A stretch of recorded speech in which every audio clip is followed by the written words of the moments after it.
Hi, everybody. This is Steve Marinucci. Welcome to another edition of Beatles News Briefs.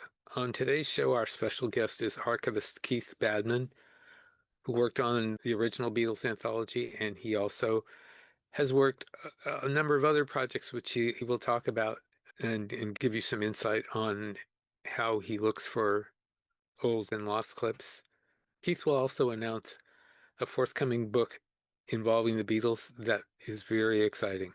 We will also review Power to the People, and we'll have some Beatle news briefs.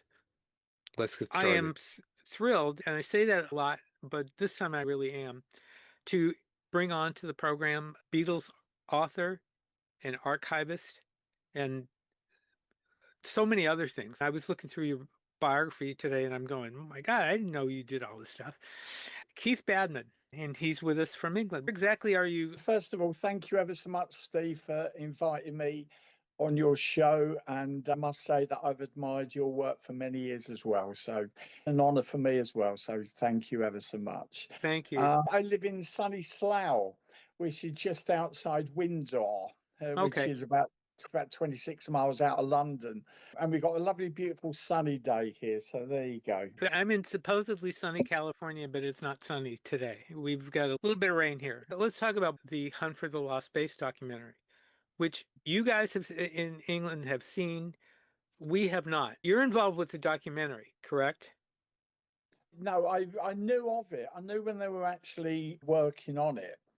And the only bits that I could add to it as such was when I was doing my After the Breakup book. There was I found a great statement that Paul said he was looking for the base, but that wasn't until 72.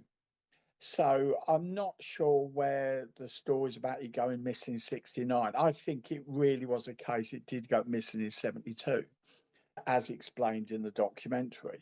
I enjoyed it. I must admit, I really did enjoy it. I saw it at the cinema and then I saw it on BBC Two last week.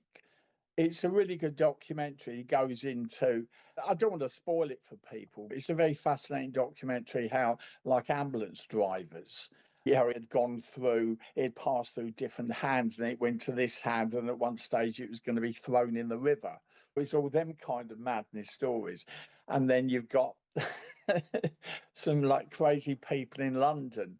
And apparently the story goes that they burst into the truck and they took it, but weren't aware of whose instrument he belonged to. It goes into all that kind of madness and what happened to it for many years. And again, the document makes it clear it did go missing in 72, which it did. And of course, Paul had a second bass guitar, as we know. So that was also covered, you can tell by the bridges on the guitar. So it goes into all that and it's very fascinating. I enjoyed it. I must say, I did really enjoy it. But I have seen lots of mixed reviews on it. I have Hmm. seen, and I was trying to explain to them it was just about the search for the guitar. And because obviously you're looking back in the 70s, where we're now going, wow, this bass guitar, it's legendary 61, Paul Hamburg, and we know all that. But back in 72, it was just like another guitar because he could replace and get another one. And that's what was tending to happen. And of course, in recent times, as we know, a few months ago now, was the acoustic guitar that John and George used 65. And you see in the help sessions, you see it in the Rubber Soul sessions, and it went missing, and it ended up being found in an attic, and no one knew who it belonged to. That I find is absolutely fascinating. So they really, just in my opinion, they could have done a great double bill of what happened to the guitars and how they tracked them down. Because John and George's one was, I think the story goes, John give it to Wally, Gordon Waller, Peter and Gordon. So he had the guitar and then he passed it on because no one really thought the values back then because everything was disposable. It was if you get or you go and get another one. But now everyone has a very different attitude towards it. We have a different attitude. No, Well, and I think that yeah, sorry. I was going to say the history of the instruments wasn't as wasn't as large as it is now. The history of these things is compared to 72 and now is just totally amazing. It's just everything is a much bigger deal. And it Mm, also, especially in terms of money and the value of the instrument mm, has just shot way up. They used to hand their instruments around freely mm, mm. back then. They don't do that anymore. No, that's right. We all know that story, don't we? Again, 65, Alf Bicknell going down the road and he had the guitars on strapped on the top of his car. And the cars behind run over them. And it was George's guitars. I know it's mad, isn't it? But in Yes. those days, it was just a cover game. It's because, again, you're looking at the years ago and the valuations then, but now it's priceless, isn't it? These kind of things. And when you look at Paul's face when he's given the guitar, that's quite touching. And Paul picks it up and he starts playing it. And that, again, I don't want to spoil it because I know a lot of people will enjoy it. But yeah, it was nice. It was a really good documentary. And you had some lovely people involved. And they were Uh, on. I've seen the list of people. There's quite a few people. Elvis Costello is one of the names I remember Hmm, that's involved. Did you have hmm. any direct involvement in as far as information in the movie? I did send some emails through, but and to be honest with you, what I knew about the film, so about the bass, is just basically what I knew that Paul had actually put a statement out at the time. And I put that in the after the breakup book saying, if you've got it, I'd like it back. It was, again, it was just, I put that because I put it in the book because it was just a nice touch. So really, that's how it wasn't a story. Back then, it wasn't a story. It's Hmm. incredible, really, now looking back, but that's how attitudes have changed. Attitudes have changed a lot. And it was good to see Elvis Costello in the documentary because he took see My Brave Face, of course. And Elvis Costello is quite a character. We love Elvis Costello and his music. And yep, He's sorry, been, go on, sorry. he's been quiet lately. He hasn't really done too much. But yeah, No. yeah, his work, yeah, especially with Paul was really good. You also, I believe, were involved with the recent Borrowed Time John Lennon documentary. Am I correct about that? Yes, I've managed to find three unseen like John interviews for it, which I was most pleased about. You get to the stage now where there's not really a lot of the chance of finding rare unseen John footage. It isn't likely now. We know that John and Yoko, their archives, and Sean, of course, have got some amazing footage. They recently put a bit of video up of Cambridge '69. Did you see that? Yeah, I think I did see that the other day too. I believe. So yeah, I think I did see that. Mm. It's Yeah. amazing. Just when you think you've seen it all. And for that documentary, I was contacting the TV stations and I was just, you have a hunch and hope they'll come up with something like John and Yoko Cannes 71. There's one clip that everyone's got. It's like one clip that was broadcast Norwegian TV. And that's the only clip anyone's got. So I contacted the lady I know over there. And I said, is there a chance you've got anything else? And it just happens they had a second reel that had never really been logged or used. Hmm. And so that was never seen before. And another one I found from 75. John, and when I was going through the archives, it actually said John Pavement interview. And I thought, pavement, oh, it must be the green card, all them green card interviews, 71, 72, obviously. And we got a screener through. No, it'd never been seen before. It was John just interviewed on the sidewalk, another one of his green card cases. So it's great to find them kind of things. And Yoko and Sean's archives have no doubt got some other bits still in there. When you start looking for things, for example, for the Borrowed Time documentary and for the Lost Space film, how do you just generally, what do you do? Do you have a method into this, or does it change for every archival piece you're looking for? It usually changes for particularly what you're looking for, obviously, because I've been doing a lot of research for 21 years now for Queen. When you go looking for archival, I assume it's different for Lennon and for the Beatles. But let's talk about Borrowed Time for a minute because it's a more recent film. You said you had an idea of where to go with that, look for it. Where Hmm. did you start looking for that? I always like to say I have a shopping list, as they say, and I'll have a list of the things, be nice to find. And I'm always getting told about there's a rare clip in Sweden, there's a rare clip of Texas or something about footage that they've just come across. And so what I do then, when I've got the opportunity, I'll actually chase those leads up to find out if they're genuinely new footage. That's what I did with like Norwegian TV, which proved to be good. That John Sidewalk interview, which proved to be good. See, sometimes you can come up with some really good stuff, It's just a matter of following leads and follow your nose, as they say. And there'll be an archive. Sometimes there'll be things listed in an archive and it will just say Beatles 64. Now, that could be anything. So then I'll ask to call up a screener and then we run it and we go, we've got this. But sometimes it will be stuff that's what you call trims. There's stuff that was left on the cutting room floor. Hmm. And then you put it on, you go, wow, look at that. It goes on an extra 40 seconds or something. It might not sound a lot, but it's unique new footage. And we have got to the stage now where finding anything new, John wise, of course, Beatle wise, even George, is hard to come by.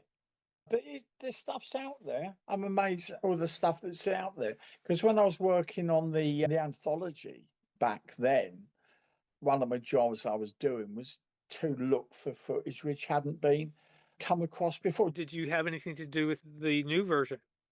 No, and in fact, with the new anthology, basically they were working with all the stuff they had. Everything they had that was added was in their own archives, such as the Get Back films. But what they did with the new anthologies is because they're a lot shorter than the original ones from 1995, a lot shorter. And they redid the sound, they cleaned up the picture, and there's a lot of editing done, but the quality is a lot better on the new one. If you compare the versions from 95 to the versions on Disney Plus now, they're a lot different. The quality is a lot better and the sound's a lot better as well, because a friend of mine said you can tell the difference in the new version because Ringo's drumming is a lot more prominent. They're really does. Wow, listen to that. Because now with AI, they've took out the screaming, and I was impressed with the new version. It's a lot shorter, those new versions, but they're more compact. And I think that's what they've done it for, because they're trying to appeal now to the younger fans. And of course, shorter and it's more viewer friendly, I think. But we've still got the original ones from 95 if we ever want to go back and see them. I was, I guess, not surprised, but when I saw the last reel, that they had basically just taken, they went within a small window. In other words, they didn't expand through the whole documentary. They basically, all they did basically was go for now and then in that last reel. Mm. And I was hoping they would do a little more than that, but Yeah. what can you do? And they weren't gonna AI things and screw Mm. things up that way. But Exactly. Well, because talking, yeah, sorry, please go. well, I was going to say, go ahead and say what you were going to say, but go ahead and talk a little bit about the making of the original. Making the original, I was called in and it was brilliant. It really was. It was absolutely. I got wonderful, lovely, loads of stories from that because it was Well, such a. tell us I'm some. sure. I'm sure. I want to hear them. You're as mad on the Beatles as I am, Steve. Excellent. Yes, Yeah, we love them. yeah. When I used to go on the Beatles Anthology, there was the editor, Andy Matthews, and he was a real lovely guy. He's no longer with us, really lovely guy. Worked on the Channel 4 series, The Tube. I don't know if you remember that, so I'm sure you do. And every time I'd go in, there was one door of Apple, a bit of trivia here, when they used to be at Wendell Road. It's gone now. They obviously only had it for the anthology. And there are two doors there. And the first time you'd go there, you'd go in the first door. And this was, they were to see if you're genuine, you basically knew your stuff. And if they thought you was okay, you were allowed in the second door the next time. This is real trivia here. So, and when I went the second time, I went up the second flight of stairs, and that was going up the stairs. On the right hand side was the editor, Andy Matthews, as I said, and he was a real lovely guy. And I'd go in there, and he'd always have the door open. And I go, hello, Andy. And I remember watching on the screen, he was editing the anthology and he was doing, and I remember going, wow, what's this? And he's the one working, this particular week, he was working on 67. And I remember he had the different captions and everything. And I remember Strawberry Fields. I was like, wow, this is amazing. And then directly opposite him was where the researcher was now. So every time I'd go there, second door, editing door open, and I'd sit down there. In any case, went back another time and the editing door was closed. I went in to now the researcher, who's also no longer with us, and she was great as well. And I said to now, is everything okay? Because the editing door was closed. And I went, everything all right? She said, yeah, we've got an important visitor today. So I'm sitting there making all my notes saying, but I found this great footage of the Beatles in 65. And I heard the door of the editing suite open and George walked out.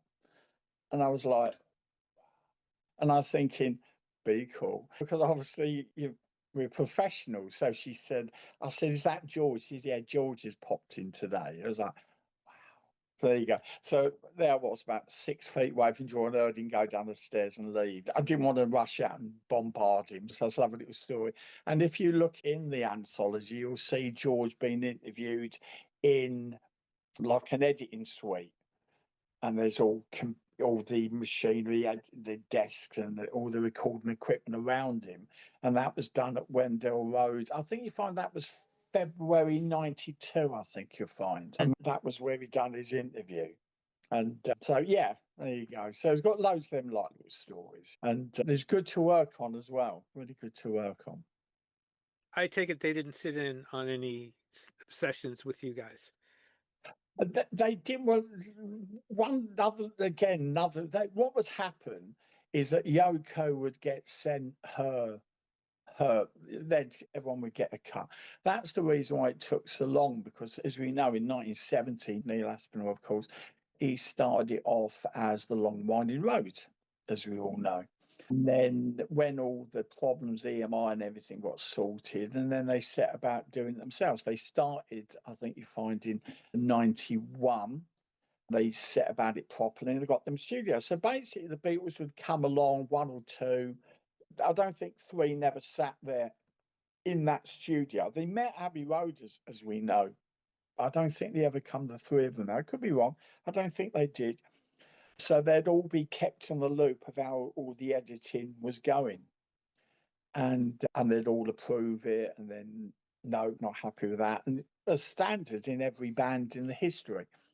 And George would come in and he'd be showing some footage. One story I was told, which I thought was brilliant, was they colorized We Need His Love, as we famously know.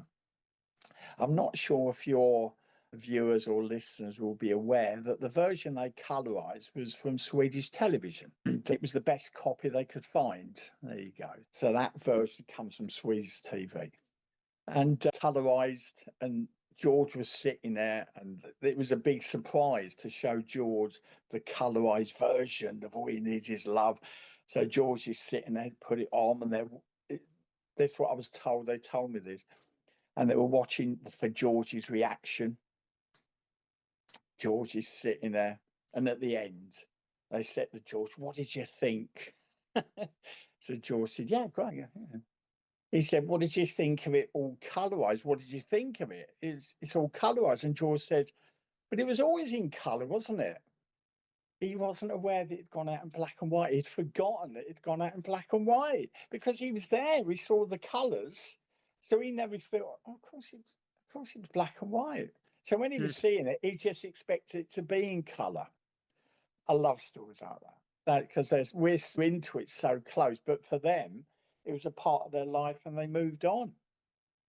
Did Paul come in at any point, or did Ringo come in at any point? I'm pretty sure they did, yeah. There was one famous story, wasn't it, when the three of them went into the editing studio, and then, which again, I'm not sure if it was a holdout, but they were definitely in there. And then the three of them went round to Chiswick High Roads, the Chiswick High Road, near to where they were filming, and the three of them had lunch together.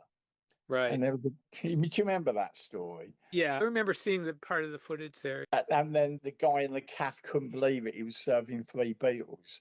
And I put that in me after the breakup book because it was the fact they were starting to hang around together, obviously, obviously for the purpose of the film, of the anthology series. But yes, it's a long answer to your question. But yeah, it's great looking for rare footage and you're hoping that rare stuff will turn up. Because if you look at the stuff that's in the BBC, you're looking at all the lost footage that's gone. Jukebox Juries, of course, have gone from the BBC archives. And what I thought was amazing when the Beatles anthology was working, that they actually had like Georgia and Jukebox Jury when they were working on the anthology, but didn't use it. There we go. So there is stuff out there in private collections that we're never going to get access to, and that's what I was saying about the John and Yoko Cambridge '69. And when that turned up the other week, that was amazing because it could only have come from one source, and that was John and Yoko's open reel video machine. And Did they you put. see? Go ahead. No, I don't mean to interrupt you. Go ahead and finish that. Finish your thought. And the other one that Facebook John had put up was John and Yoko and their appearance on the Simon D show, 1970. And that was amazing. Because again, what John and Yoko were doing, they had like an open reel machine and they were getting Tony Cox, obviously Yoko's first husband, as we know, husband. He was making recordings off air. And so that's how that survives in John and Yoko's own private collection. It's not in the ITV archives, but it's in John and Yoko's collection. And Cambridge '69. And then Parkinson '71, that survives because the BBC wiped their original recording of it. But John and Yoko actually went to the BBC at the time after broadcast, and they actually bought a copy of it for their own archives because they went to BBC Worldwide and they purchased it for their collection. BBC wiped it, but John and Yoko still got their one. That's how it was shown on that John Lennon day back in 2020. That was it. So the stuff's out there if you know where to look, but getting access to it is not always easy. It's like the, again, Jukebox Jury, John or Jukebox Jury, that survives, but the copy I know of doesn't have any sound, which isn't a problem. But it's gone into archives that are now spread around the world, and you can't get access to them.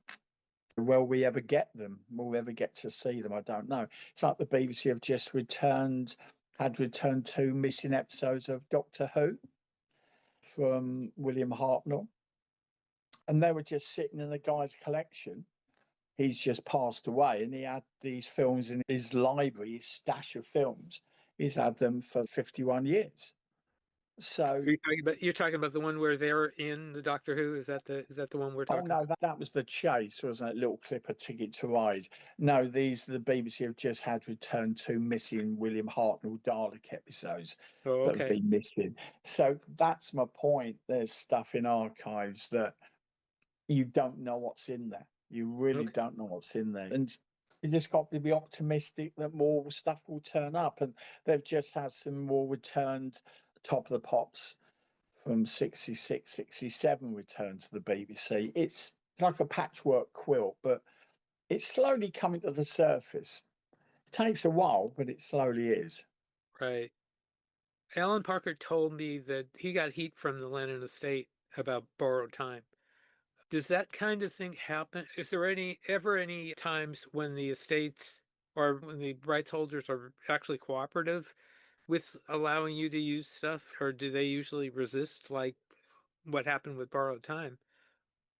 The fact is, people who own like the Lennon's estate, Harrison's estate, it goes on, and Apple, who, of course, for Beatles, they never like anything unofficial, but that's always been the case. It's always been the case because they don't want people making money if it's unauthorized. They're just protecting their interests. And Right. Apple have been notorious for that, as we know over the years. We could have a 10-hour video here and we could go into all the stories that's been happening over the years.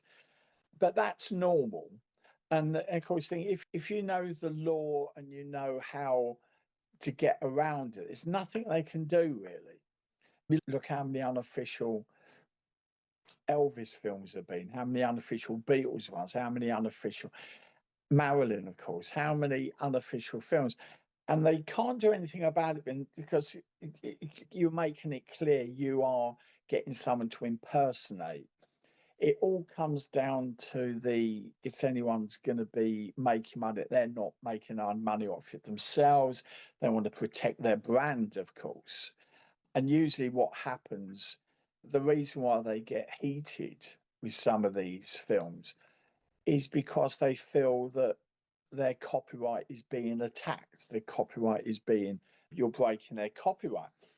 But it's not really usually the case because whenever we license film, I've gone to like ITV, I've gone to Getty, and I've gone Getty control the BBC. So I've gone to NBC, CBS in America, obviously. And you go to them and they will give you a license and you obtain like 40 seconds, you obtain a minute, or you obtain 20 seconds, whatever.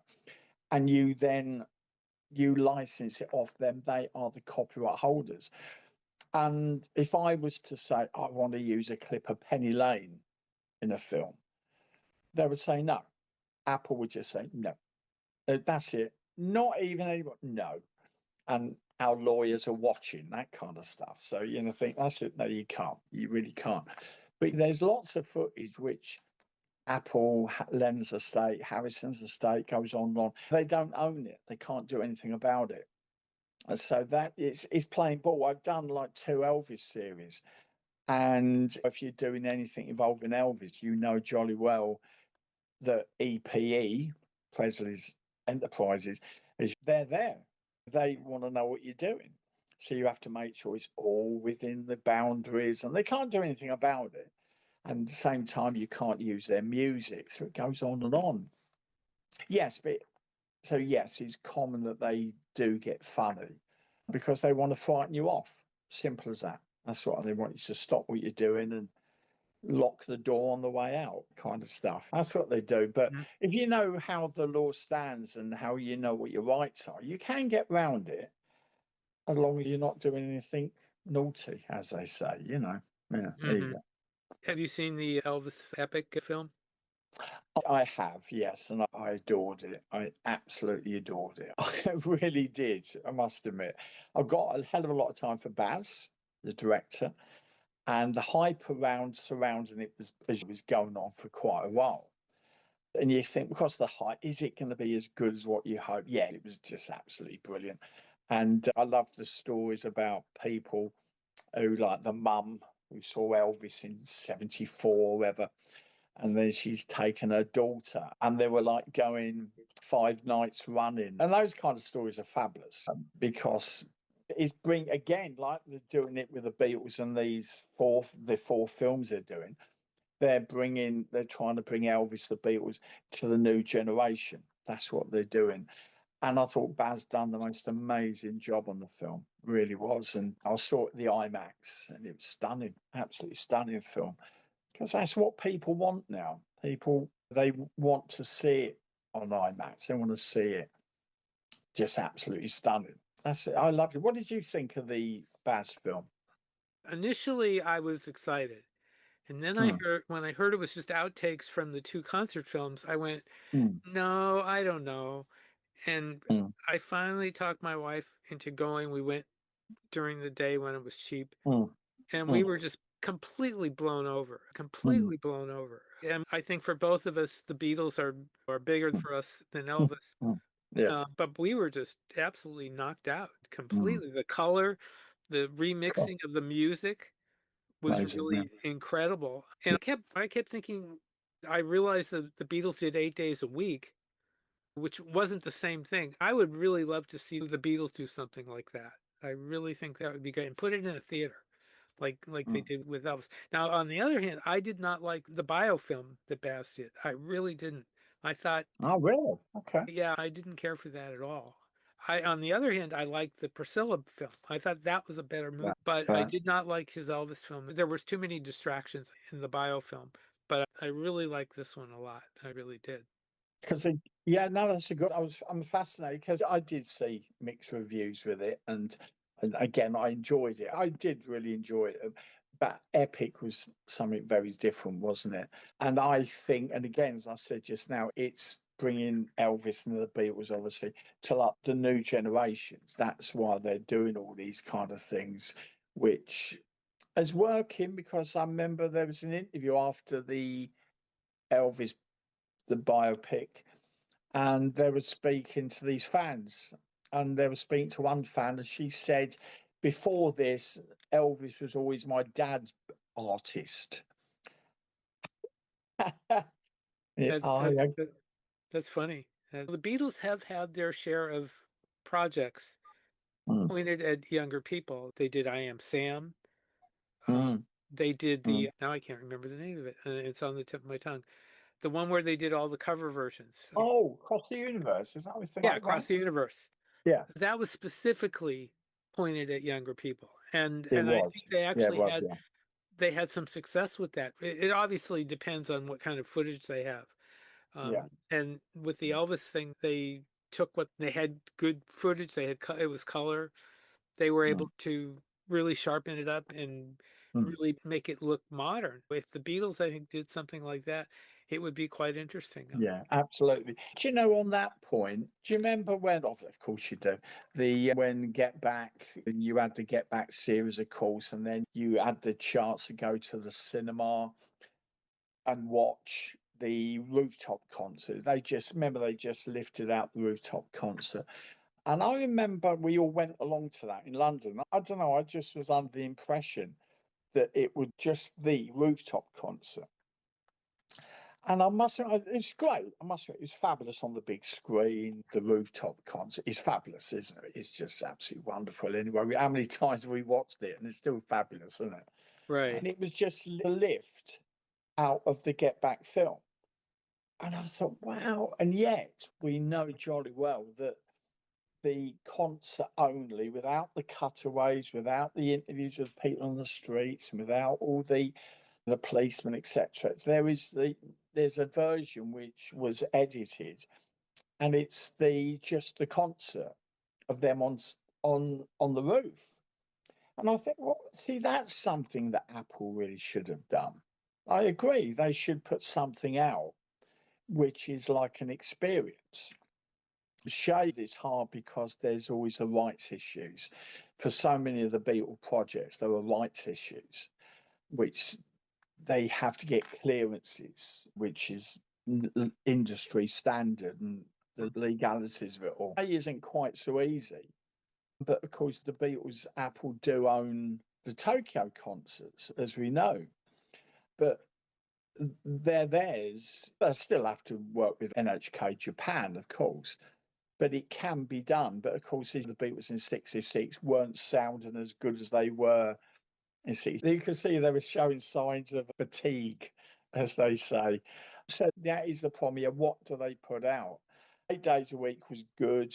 Yeah, it was good. I enjoyed that. Yeah, I do. But they should do that. But what could they put out now? What is left to put out? Washington is a good one to release, and a very underrated concert, which we all know it, but a lot of people would be amazed by, is the Paris June '65. And that's pretty good. I think they're absolutely fabulous. The way they sound, the way it was mixed, the way it's recorded, that would make a great film. And the master for that is a tele-recording, but with modern technology, you can clean that up big time. Do they have the rights for that? Does Apple own that? They don't own the rights to it, but as I said earlier, all you do is you obtain licensing. I know it's not always easy as that, but it's a good example. If I was to say go to French TV and acquire Paris '65, the first thing they'll say is, no, you have to go to Apple. They will say that. I remember when I was doing some archive footage, and one of the people on the program said it was John Still from the Animals.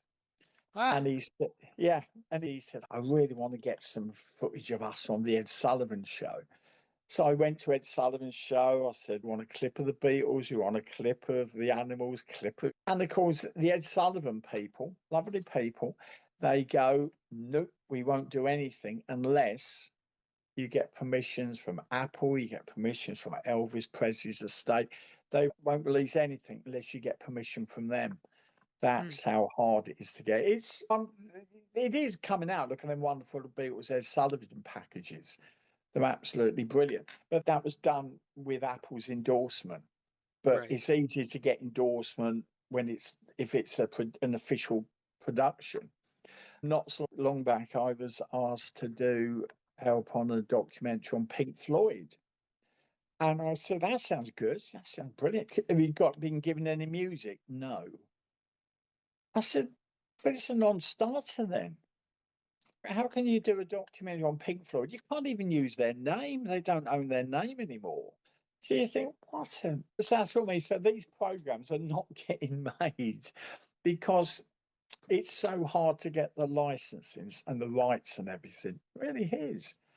And you have to, again, as I said earlier, if you know the legalities of how much you can use before the lawyers get involved. It's tricky, but it can be done. You mentioned Ed Sullivan. The Stones put out their Ed Sullivan shows, and they did it weirdly because there were actually two versions. There was one that had 3 or 4 shows, and then there was one that had 6 or 7 that was actually the complete version, because those shows are really good. Amazing. Yeah. Yeah, And all the original master tapes survive.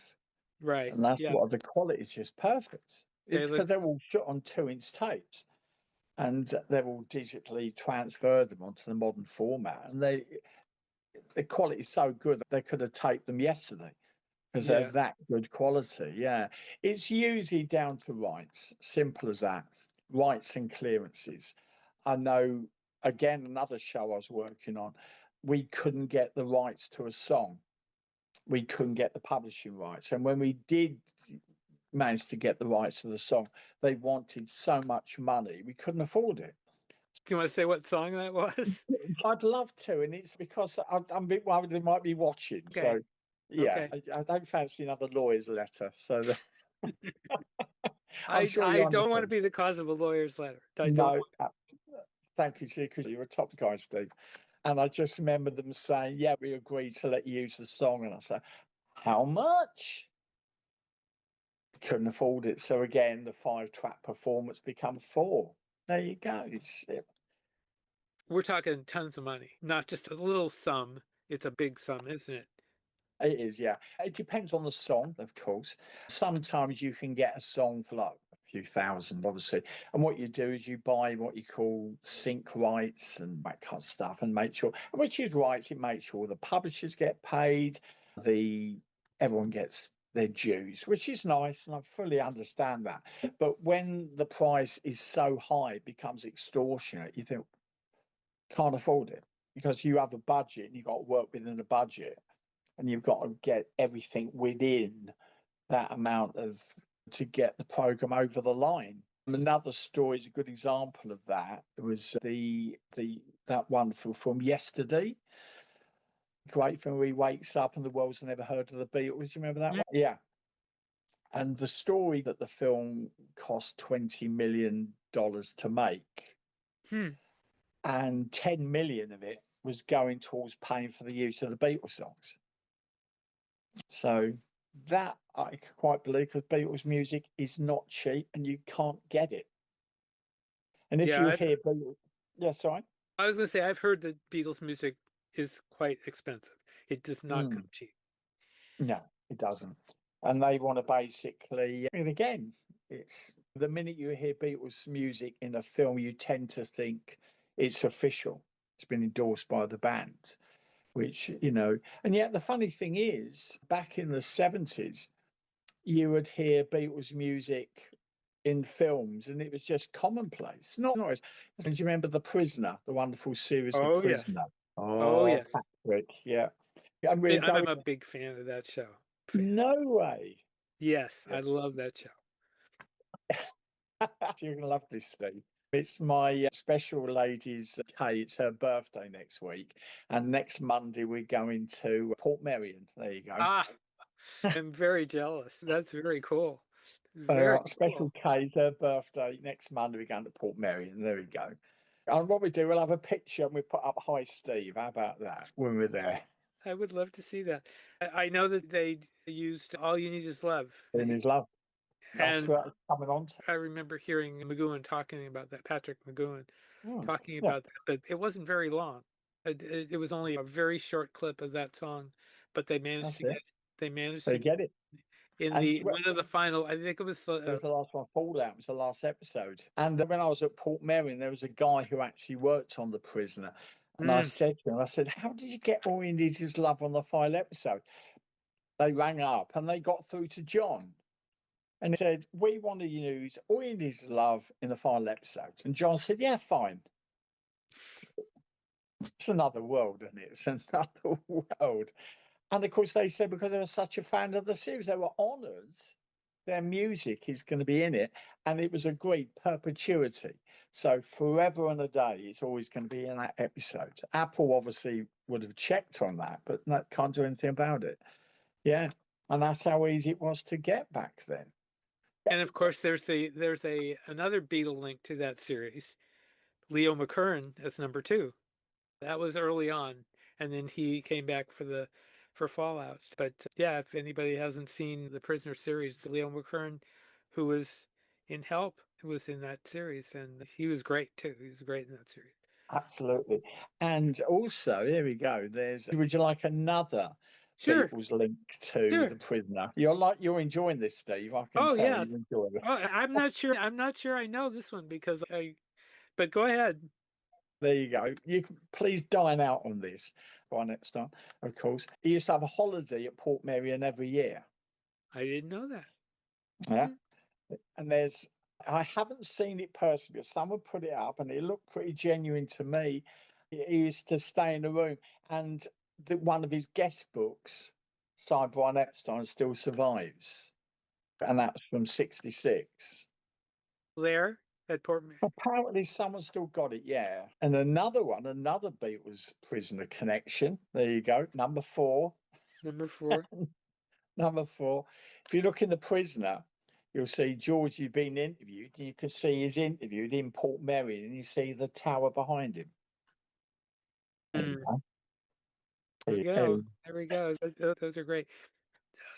You wrote several Beatle books. You did after the breakup. In fact, that was two Yeah. volumes, correct? The first one, yeah, the first one was up to 2000. And then we bought out a paperback version that went up to 2001. So there was the hardback up to 2000, paperback to 2001. Yeah. And what you did there was it was an oral history. It's a day by day. Yeah. I was always amazed that no one had, there had been attempts for like a proper definitive, like you wanted to know what dates Wings played, and there was all the listings. I'd done all the listings, and I actually envisioned it as a book for the modern day fans because I didn't see Paul live in concert for the first time until '89. That's when I first. Oh no, Taylor, Same no here. Taylor. Oh, there you Same go. here. There you go. There you Same go. here. Absolutely. There you go. So therefore, if you're sitting there and you're with friends, you can pull down the book and go, that's it, I was there. And so many people have said, yes, it works. Absolutely worked. And it was a book that for the modern day fans, they could track their lives and they remember when they first heard like Mulligan Tyre. They remember the first time they heard My Brave Face, or remember what On Top of the Pops or whatever. And it done really well. And I can't believe how I'm still signing copies of it now, which I think is pretty amazing. Really am. And I'm proud of that book. And then because it done so well, then the publisher, he's Chris, he said we should do a up to 2001 because Linda, unfortunately, we'd lost Linda, lovely Linda, around when I was doing the first one. So we bought it up to date to 2001. So that was the first books I did with music sales, omnibus. Then I convinced them that we should do like an oral history of the Beatles. And I'd collected over the years so many interviews with all of them. And I thought I wanted to do something with them. So we agreed to put them into 2 volumes, which was Off the Record and The Dream Is Over.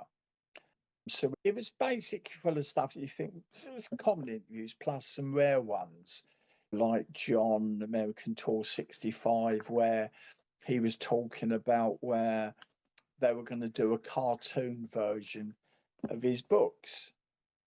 And I was amazed by that. Wow, this. And of course, you had the Yellow Submarine, but this was in 65. They were talking to him about these books into a cartoon, which I was amazed. This didn't come from a third person. This was John at a press conference. So then I collected all of those things and put them into those books. So there were the 3 books that I did with music sales, and they should still be on Amazon with a bit of luck. Should be, And you yeah. put You think, how? What do you do with this? But that's when I done first. After I started on after the breakup in '98, and I'd done everything as a floppy disk. Can you believe that? But it just now everything is so different. I was going to talk about more of the archival stuff you've done with the Beatles. When did you first start doing archival work with them? What with the Beatles themselves, it was all to do with the anthology. Simple as Okay, that. so the And it anthology was a starting point. It was the first time I'd got in because I'd always had a massive interest in archive film and video anyway. I always had a massive because my wonderful late parents, they were both heavily into film. They loved film. They met at the cinema. My dad was the projectionist. Mum was the usherette. It's just pure romance. It's beautiful. So the love of film was always in my blood anyway. And then having a mad passion for the Monkeys, which I still have, and of course the Beatles, which I still have. It all just merged. So I started collecting as anything I could of the Beatles on film. And that was it. And so I was buying up every VHS tape I could get, every 16mm film. So that started for me, would you believe, December 79, would you believe, when I taped all the Beatles films at Christmas when they were shown on BBC Two. And so there I was, and it was the first time I'd ever seen Magical Mystery Tour. So I was too young in '67 or '68, obviously, but I saw it December '79. So there I was with my VHS machine recording all the Beatle films. And I was like the most popular kid on the block that I could show Let It Be whenever I wanted. So that's when it all started. And then eventually I was freelancing for Apple. It's only just whenever they needed something, I went in and that kind of stuff. And then, of course, it went on. I'd done it with other BBC, Granada, ITV, all the programs you saw listed. And then it developed, and I started doing research for Queen, and I ended up doing 21 years with them. Again, Wow. freelance. Yeah, so it's really sweet. We was watching a program, the others with me girlfriend the other week, and they were showing Queen Rock the World. And I was like, wow, my God, when did we work on this? And up comes me your name, and you think, wow, because it's a get the pause button handy, and it's good. I love doing it. I really enjoy doing it. But the problem is now to find new footage is getting harder now. That's the problem. Because by now, I think it's amazing the fact that I think the Beatles were no more as such as a band 70 obviously, and yet still things keep turning up. That's pretty amazing. And same for the Rolling Stones. And there's not a lot of stuff that I don't think hasn't been seen now, but I always love to be proved wrong. Yeah, Right. that's how I got into a film and video, yeah, back then. Just rattle off some other names that you've worked on besides of the Beatles, Queen. You mentioned the Monkeys. Have you done Monkeys. anybody? No, I would dearly love to. The Monkeys, we have to sign out to the wonderful Andrew Sandoval. And because where he is, he's done the most amazing job. All the archives, all the releases, and everything. So he's done the most fabulous job. And basically, he's he's got it. He's just first class. His work is fabulous. So I've done lots of other stuff. I've done, oh my word, I've done stuff for Small Faces, Kinks, Animals, goodness gracious. I've done some work for, found some lost footage for Scylla, would you believe, which I was quite pleased about. Really pleased. Do you want to hear that story? Yes, let's hear that. Is this recent now, or is this a recent story? Or is this something that happened a while ago? This was when she was alive, which I'm Oh, pleased. oh, I was asked to do a TV series for Granada that was going to be screened on Channel 4, made by Granada for Channel 4, a series called My Generation. And so the idea was like it was going to be our first season, which was the animals, kinks, and trogs. Then we had a second version. And then they said, what about celebrating classic British singers? And we thought, great idea. So they obviously drew up a short list. And naturally, Scylla was mentioned. And what's good about it is that Scylla, she did obviously when she was alive, she lived about 4 miles from me round in like Denham. And they were looking for they were trying to find some rough lost footage. And I said, everything we've seen, she's seen everything. And then I found an episode of Thank You Lucky Stars, which was wiped over here, survived over in Australia. And so I tracked that copy down. So I said to our director, I said, look, we've got a lost clip of Scylla here on Thank You Lucky Stars that I'm sure Scylla would like to see. So they said, well, yeah, okay. So in any case, so they said, why don't you bring it round to her? And I was like, really? Okay, oh, wow, okay, you sure? Yeah. So I went round to her mansion and the assistant opened the door and there was Scylla sitting there. So we're pleased to meet you and all shaking her hand and we're like, an honour to meet you and everything. And I said, I found some lost footage of you on Thank You Lucky Stars. And she said, but I thought they'd all been wiped. I said, they have pretty much, but I found this in Australia. So she put it on, and that was a fabulous sight, her watching the TV, watching a footage of her from 1963, doing mm. Love of the Loves. Oh, And that wow. was, And a Beatles song at that. Wow. and a bit was something like that, yeah. And so I was sitting there going, how amazing. There was still a go, oh my God, look at my hair. She was going, oh, come have a look. And that was fabulous. So that things like that are just absolutely amazing. That you Yeah. think, yeah, so I've got loads of them where you meet these people and then some are really nice and some aren't, but this good old Scylla. Yeah, we loved her. She was a legend, absolute legend. Yes, she definitely is. Peter Asher is getting a lot of talk now because of the new documentary that's Yeah. coming out, which I've seen and is really wonderful. I haven't, you've seen the film, yeah? Yes, I have. What? I did an interview with the directors that's on YouTube, and the film is great. They got in they really dug into the archives for that one. They really, Well, yeah. I'm thinking Dave Clark 5. You ever do anything for the Dave Clark 5? I found him too. There you go. Oh, okay. I found him Okay. a lot of footage of the Walker Brothers. There you go. Mm. That was a surprise, but yeah, you're right. What have you been Mm. working on lately? It's been a pet project of mine, would you believe? I've always had a big fascination. I was always fascinated about the night. In fact, I will ask you, because I'm fascinated what your take on it, of the night when the Beatles met Elvis. I've always been very fascinated by that. Interesting that you asked me that because several years ago when we were in Beverly Hills, we had somebody take us by the house. So I've seen the house. It's interesting that there has been so little about that. Mm. Unfortunately, one of the journalists who was there just passed away. Ivor Davis just passed away. Mm. But I wish there was much more about that than there is. We obviously don't have any audio recordings, which would be nice. But yeah, I think people would love to have more about that. Are you saying that's what you're working on? We make a great team here, Steve. We really do. We make a great team here. As I say, ATA, it was just fascinating. So I I met Tony Barrow at Okay. the Beatles convention. It's the only convention he ever done. And I had a nice little chat with him. It wasn't long. I had a good chat with him. And I said, you were there, obviously. And I remember him telling me bits about the Beatles meeting Elvis.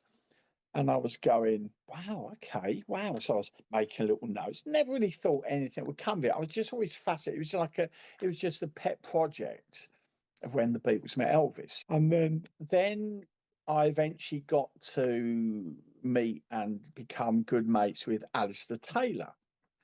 Now, would you like to hear my Alistair Taylor story? Sure. Alistair Taylor is famously sacked by Alan Klein, as we know, without any fanfare. And Alistair Taylor rang up John on his answer phone, left a message and said, "I've just been sacked, John, get back to me." But of course, John didn't get back to him. So Alistair, all his loyalties and come to nothing. Alistair Taylor just vanished. And so when we were doing our Beatles 2-day Beatles weekend in London, we had a list of all the people we wanted to get involved. It was Steve, Rob, and Jason. And we said, who can we get? We said, what about trying to find Alistair Taylor? Wow, whatever happened to Alistair Taylor? So in any case, I tracked him down. This is absolutely true. Wonderful guy, become a really good friend. And he was running a hotel in Wales, would you believe? So there he was. He'd gone from working for the Beatles. Now he's running a hotel in Wales. So I rang up and I said, hello, can I speak to Alistair Taylor, please? And she said, who is this? And I said, you don't know me, it's Keith Badman. And she said, what do you want to speak to him about? I said, we'd like to speak to him about the Beatles. And she said, the Beatles? And of course I heard her go, Alistair, yeah, there's a guy who wants to talk about the Beatles. She said, what do you want to talk about the Beatles for? And Alistair was in the kitchen doing the washing up. You can't make these stories up, can you? He was in the kitchen doing his washing up. He come on the phone and he said, hello. And I said, hello, Alistair. I said, you don't know me, but I certainly know you. What an honour to be speaking to you. I'm a Beatles fanatic and I can't believe I'm talking to you. What an honour. Thank you. So in any case, told him the idea, told him what he was doing. And I said, would you like to come and talk at our Beatles weekend? And he turned up. I got Alistair Taylor out of retirement to appear at our Beatles weekend. A lovely guy. And I remained friends with him till his passing. And I took the opportunity to talk to him many times about the night the Beatles met Elvis. And because he wasn't there, but as Brian would always feed back information back to his people back in England and Alistair Taylor. So he was telling me all the stories that Brian was told about them when the Beatles met Elvis. So I was like, wow. So all my notes were building now. And then I also become really good mates with Tony Bramwell, the legendary Tony Bramwell. And he, oh, what? Yeah, of course, you know how lovely he is. It was. And I become really good friends with him. He used to call me Keith Badfinger, he used to call me. He said, hello, Badfinger, you're getting the beers in. I said, hi, Tony. It's coming. What you having? What are you having? And he liked his wine. I loved it. We were really good mates. I miss him. I miss him a lot. And he would get all the stories fed back, what was happening, including the Beatles meeting Elvis. And then on top of all that, I think getting all these stories. So then I become super matey with Alf Bicknell, the Beatles chauffeur. Ooh, now there's somebody that you've heard his name, but you haven't heard a lot of talk about him. In other words, there aren't a lot of stories outside the fact that he worked for the Beatles, but you have those stories. Basically, I got to know him really well because I think a lot of these people, they were fed up because they'd only want to speak to them because speak to you, I can get to the Beatles. It's you want to meet the Beatles, you've got to go through me first. And they were fed up with all that. Obviously, of course, Elvis happened with him. It was 10 Memphis Mafia before you get to Elvis. And so I met Alf Bicknell and I got chatting to him. And then the next thing we knew, we booked Alf Bicknell to come and do with Gary, a friend of ours, and we got Alf Bicknell to event one of our Beatles events in London. Then the next thing we knew that we were then getting invited to do Beatles events in Belgium, France, Germany, Italy, around Europe. And so Alf he said, if you want, we can pick you up on the way through. So I'm sitting in the car thinking, my God, I'm getting chauffeured by the Beatles chauffeur. Can you believe that? I'm like, Anyway, so I got to know Alf really well. So we actually would end up going on like tour together as such. We'd the same hotels, the same everything. And I got to know him really well. And his son Mark, I got to know him really well. So in between times on the tours, I would say to Alf, tell me, Alf, what do you remember when the Beatles met Elvis? And I remember he'd always be doing his tour. He says, what do you want to know, young man? What do you want to know? And I said, what happened that night when the Beatles met Elvis? He said, whoa, Elvis, the way he'd go. He said, he called me sir. Elvis called me sir. I went, what? Amazing, it's fabulous stories. Some of my pen's going berserk trying to keep a record of all these stories. And I got to know Alf really well. So I got all of his stories, I got all of his tales, because we would hang out, we'd be hotels together, we'd go to meals after. And I got to know him, yeah, really well, as I said. So I got all his stories.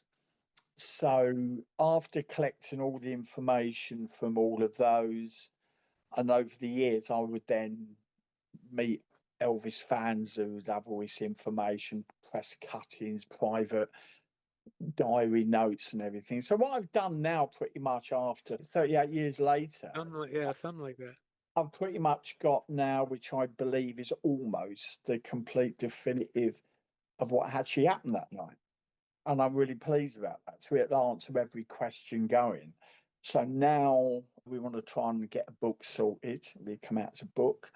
And then obviously you'd make a fabulous film, which it really would, and what actually happened that night. So we can start speaking to investors, people out there, to turn it into a film.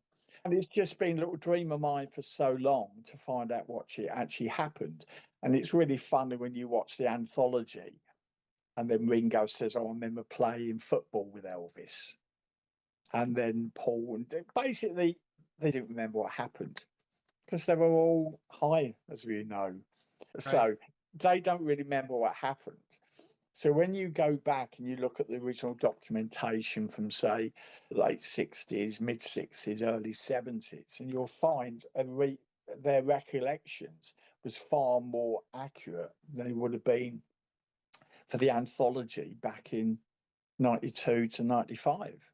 They're too busy living the life. Yeah, so this work I've been doing, and with me writing partner Peter, will be solve every question what happened that night everyone's ever asked. So yeah, that's going to be my next book, and it'll be hopefully a film. That's what we're hoping. So there you go. That's what we've been working flat out on. Do you have a target date for that? No, we don't, because would you believe, even now, it's incredible to think this, even now, just when you think you've got everything, I've got everything nailed minute by minute, what happened that night, where they went, what did they do, and where did they all go and everything. And then suddenly someone who comes and said, I was a guest at the party that night. Oh, Christ. So it paints a picture just when you think you've got all your questions answered. And then I would then get stuff sent to me and I'll look at it. So that couldn't have happened. So it'll be done as soon as it's done, really. But it'd be fabulous, really. I'm really pleased. I'm really proud of all the years of listening to Alistair's, Tony, and now it's going to be heard. Because whenever you speak to Alf Bicknell, it's always his stories. They did speak about meeting Elvis, but there'll be an edit of it and they'll chop it. And there'll be things he'll say which is more honest, which are left on the cutting room floor. I think to make it work, it'd be one of those like docudramas where you'll have like it'd be recreation. Oh, I see. So that's what you're thinking. You're not thinking of a documentary. You're talking about something else. That's right. It's like we'd have great audios of Mal Evans talking about what happens that night. And Mal was talking, he was speaking in 1974, obviously not before he died. And so he actually discusses what he remembers that night. And if you put it into the timeline of what happened that night, it fits perfectly of what he was doing. And then you've got Alf remembering. And of course, to make it work, everything has got to fit, everything to make it all work. And Chris Hutchins has just left us. He left, I think, last year. And of course, our recent friend, he's just gone as well. So I was lucky enough to get interviews with some of these people, like Chris Hutchins, before he passed, because he'd done a book when Elvis met the Beatles. He'd done that book a while back, I think back in the 80s. And in those days, he'd be doing the interviews. So he'd be at the party. And because the Colonel had said no photographs, no audios, no videos, nothing, he was even angry if anyone was making notes, because Colonel Tom, as we know, was a control freak. He wanted to control everything. So of course he made a point no one could do any videos, nothing at all. And so Chris Hutchins, to make sure he was keeping a note of what was happening, he would rush into the toilet and be making notes sitting on the toilet seat. And he was going in the toilet so often, the Memphis Mafia were going, "You're all right in there," because he kept on going to the toilet. That's funny. And this is what happened the night. And there was the Beatles outside, Chris Hutchins. Oh, need to go Lou again, because he was making notes. Just making notes. Wow. Absolutely, it's a fabulous story, and it'll make a fabulous film. So we are now going to go through the process of then talking to invest turn it into a really good film. And it's very strange where no one has ever done this before, isn't it? I mean, there is the Elvis Meets Nixon film. They weren't going for a documentary or trying to do what you're doing. And that But Elvis Nixon, because I remember when that come out, I was thinking, oh, I watched this because I was fascinated. I thoroughly enjoyed it. I thought it was a oh, great film. really? Oh, To be honest, I have okay. not seen it. I'll have to take a look at it then. Is there anything else you're working on that you want to talk about? That you want to give me a special knowledge of? That's the one I must admit that I'm quite excited about. We've got some other projects on the go, and we're still developing some other projects. And as soon as they're over the line, as they say, as soon as we're like getting near to it, then I'll say, Steve, let me come on and I can give a good Talk discuss. I'm about it. always developing projects myself. I'm always trying to develop things. And it's just that the beat was Elvis one. I've never really spoken about it before because it always seemed it was never getting near to completion. But now Okay. it looks as if, oh, hold on a second, the screenplay's almost done, and then we're going to try to start speaking to investors. That's what we want, and turn it into a film. That's what we'd really like to do. And it'd be having the other side of that night and just how bad or how good it was. So, what would you be interested in a film like that, wouldn't you? Yeah. Oh, yeah. It's getting dark over there. I'm going to put the light on There we back. go. The lights are on. The lights are What's your thoughts on the upcoming Beatle films? like wasn't big on some of the projects that they've done in the past. For example, we talked about yesterday earlier. A lot of the stuff like that, I don't really take a lot of interest in. Yesterday, I did not Can I ask why? because I didn't like the storyline. The fact Okay. that he's the only one that knew the Beatles. I thought that's the most ridiculous storyline ever. Right. Um, Across the universe, I wasn't big on, although I think I'd probably mellowed on that a little bit because what it was the music and that's the way it should be approached. The same with I Am Sam, because that had a very Beatle soundtrack to it. Some of the about the Beatles movies didn't thrill me, but I really enjoyed Great film. Backbeat. I Yeah. thought that was a great film. Yeah. Uh, but some of the others, Nowhere Man, it was Mm. okay, but Backbeat was the one that I enjoyed the most. I really like that. After talking to Astrid briefly at a Beatle convention here, they did a great job with that movie, I think. But I'm waiting to see what they do. Ringo was on Jimmy Kimmel's Mm. show the other night, and he mentioned it briefly. And he said he looked at the script, and there were some things apparently he didn't Yeah. appreciate, and he had them change. And the way the Beatles have been picky is the first word that comes to mind, but I'm not sure if that's a good word, but they're very possessive of what goes out about each of them. And when you have the four Beatles judging those four movies, there's going to be a lot of shuffling around, I think, of Mm. of what Sam Mendes wants to do.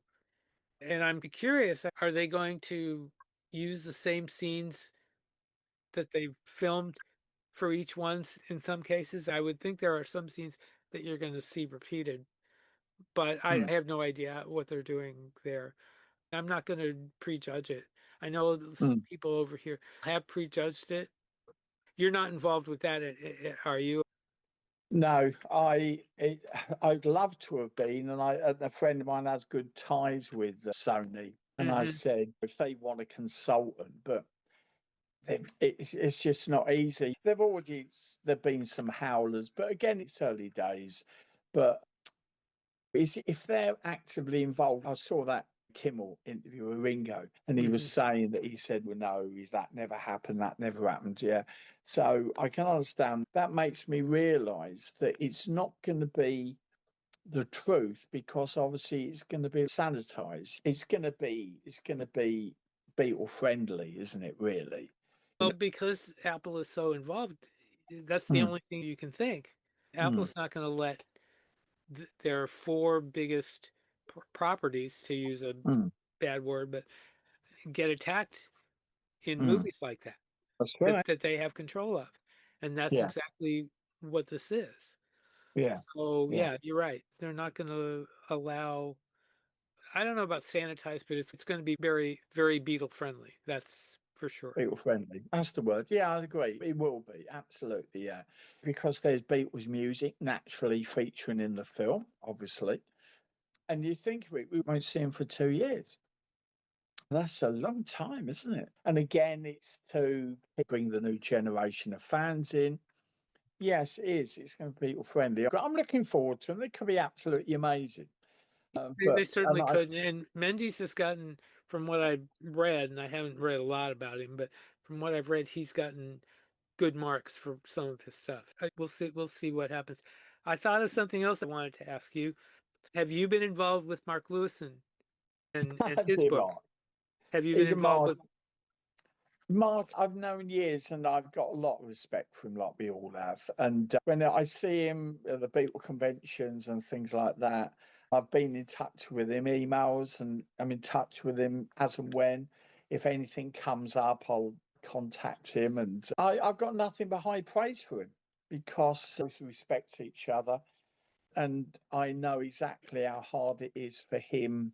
Because you see, Mark and I have always had that saying we won't compromise our arts, and he's going to keep doing these Beatle books until they're spot on, until they're dead, and I just fully admire him for that.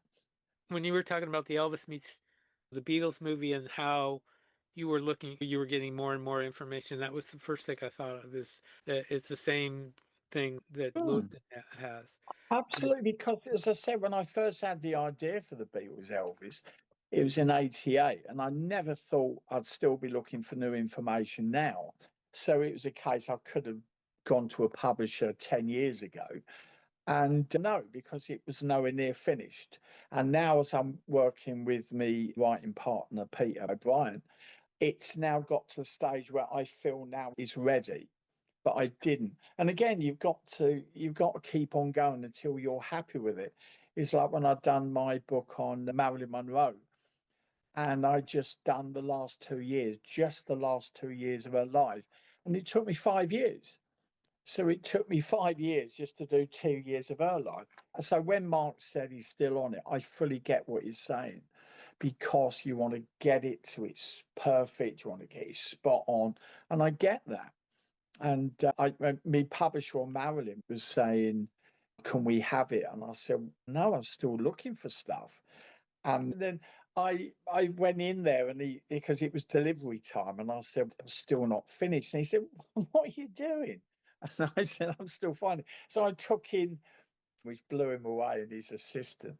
I took in the invoice for Marilyn's JFK dress. And he said, "Where on earth did you get this?" I said, "This is the stuff I'm digging up." And he said, "All right, then, all right, another 6 months." So you've got to have great publishers, and Mark clearly has. So I get everything that Mark's saying. If it takes him as long as he does, it's because it's going to be better at the end. It's going to be worth of it. And me Marilyn book, I'm really pleased because it was endorsed by Marilyn's estate. It was the first ever book to be endorsed by Marilyn's lawyers, her legal team and Congratulations. everything. And they're still negotiating to turn it into a 6-part drama series. And so in my heart, same for Mark, got to keep on going till you're happy with it, imperfect. And that's exactly how I feel with my work, and Mark as well. And they like things done quick, but sometimes it will take you years just to get one bit of information. And that's what I was saying about Beatles and Elvis. Never thought I'd still be turning up new information and piecing it all together. And now, when everyone gets to see it, it's going to be every question has been answered about that night. That's what I'm hoping. And I've done it like with Marilyn as well. It basically proves conclusively how she died, and there's no question now. So there you go. That's good research, and it does take forever. So with Mark, he's taken as long as he is, but he's on it every single day, like I am with mine, and his work is first class, as we know. So it'd be worth it. Yeah, he's a real nice guy. I've got a lot of time for him. He's a real, and we respect each other, which is nice. And there you go. And, Right. I think that's a good place to leave this discussion, because letting people know how your work and his work parallel each other in its completeness. And because I talked to Mark within the past couple of months, Oh, I saw did that a, interview. I did. I saw that. Yeah. Yeah. thank you. And he did a lot of other interviews, not just me, but Mm. their social media has been going, why don't we have these books? You basically just explained the reason. And it's not Mm. an easy reason to No, accept, but no, it's, if you want to do the job, you have to do absolutely. it right. Absolutely. And that's exactly what it is. Just when you think you've got all the information, then suddenly someone will go, what about this? When in fact, I'll tell you this quickly before we end, it's absolutely true. When I was researching like Marilyn's death, I was going to the medical library and I was going through vintage papers of how your organs collapse when you're dying and everything. I know it sounds Hmm. morbid, but I was just trying to work out for what happened the night Marilyn died. I was going there so often, the guy thought I was a trainee doctor. And I says, no, this is research. He said, who are you training for? I said, no, this is because I'm researching a book because I had to prove everything. And again, I had printouts of all my work and I was taking around doctors, all the hospitals. And I said, look, I'm willing to donate to your charities, donate to his cancer research, all his value stroke associations, all these. Could you just read this to tell me if it's correct? Now, if anyone would have said that's not right, I'd have had to do more research. So it just goes on. So, yeah, so one fact, you could be on it for years.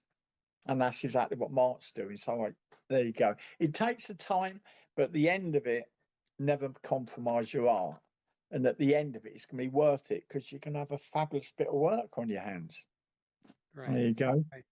There you go. Keith Badman, this has been an education and this has been a lot of fun. And we will talk again. We will I talk look again. forward to it. We will talk again. Thank you very much. And as I usually do, I'm going to fumble around for the record button and boom.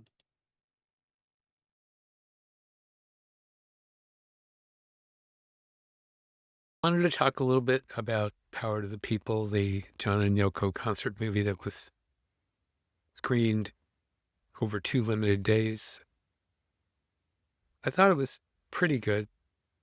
I was a little disappointed in the sound because I thought the sound on the CD sets was a lot better. But the performances were good. The number that was really the best was Come Together, and the Give Peace a Chance encore was pretty good too, with all the different guest stars. Stevie Wonder, Melanie, Bowser from Shannon, a bunch of other people. Even Phil Spector had his face in there. I would very much expect that we will see this again.